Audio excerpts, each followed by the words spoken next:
বেসরকারি school, college, মাদ্রাসা ও কারিগরি শিক্ষা প্রতিষ্ঠানে প্রবেশ পর্যায়ে নবম শিক্ষক নিয়োগ বিজ্ঞপ্তি নিয়ে নতুন নির্দেশনা দেওয়া হয়েছে। নির্দেশনা অনুযায়ী এ বিষয়ে নতুন করে প্রস্তাব পাঠাতে বলা হয়েছে। প্রস্তাব পাওয়ার বিজ্ঞপ্তি প্রকাশের অনুমোদন দেওয়া হবে বলে জানা গেছে।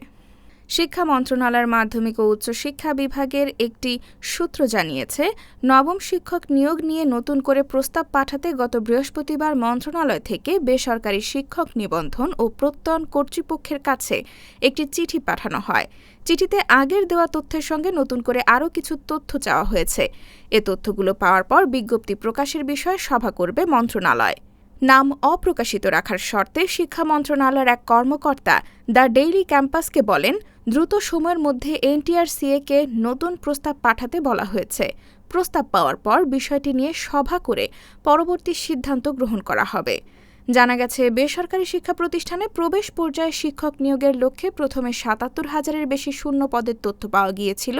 সেটি অধিকতর যাচাই বাছাই শেষে ৭৫,৭৬৯টি পদের সঠিকতা পাওয়া যায়। এর মধ্যে ৬,০০০ পদ ১৮তম নিবন্ধনে চূড়ান্তভাবে উত্তীর্ণদের জন্য সংরক্ষণ করা হয়েছে। এখন সারা দেশে ৬৯,৫৭৭ জন শিক্ষক নিয়োগ দেওয়া হবে। এজন্য বিজ্ঞপ্তি প্রকাশের অনুমতি চেয়ে চিঠি পাঠিয়েছে এনটিআরসিএ। তবে পরিপত্র জারি না হওয়ায় এখনও বিজ্ঞপ্তি প্রকাশের অনুমতি দেওয়া হয়নি।